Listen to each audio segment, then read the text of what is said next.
So, Ian Robertson, give us your name and title. Ian Robertson, Chairman of Rolls-Royce Motor Cars and member of the Board of Management of BMW Group.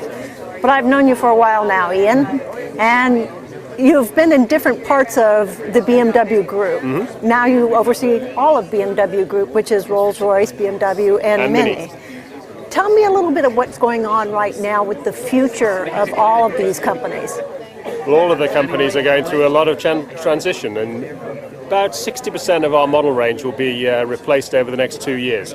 So that means a whole load of new model activity, both replacing but also new niches. So for example, here in LA we're showing the 5 Series GT, new niche, completely new product concept, and obviously that's an addition to our range. We've just launched the X1 in Europe, which again, very, very strong reception, new niche again, and an addition to our range.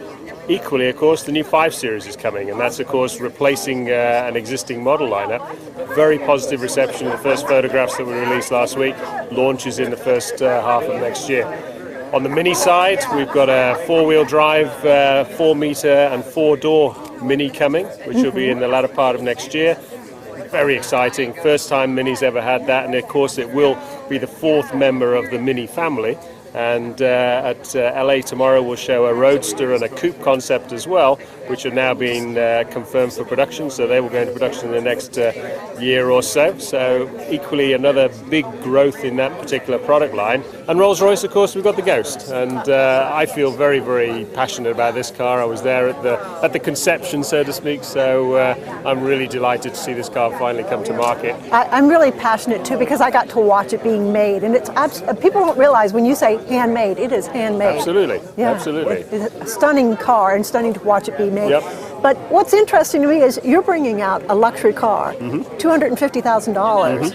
Lexus is bringing out a luxury car, $375,000. Kind of a dichotomy here. Not really, because with Rolls-Royce over the last 5-6 years, we've really populated the top end of the market, and that's the market which here in the United States is $375,000 and above.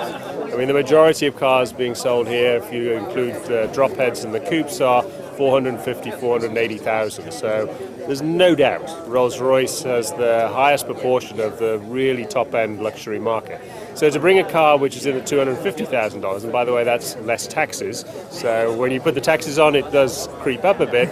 I think that's another important step for Rolls-Royce. And Rolls-Royce has always had 2 families of products in their most successful times. So, the Phantom product and now the Ghost product. And this, I think, will be the next step for us as we develop the brand even further. You know what's interesting to me is Rolls-Royce in the ultra-luxury vehicles, they're only down 19%, which I'm sure you're not happy with, but the rest of the group is down around 47%.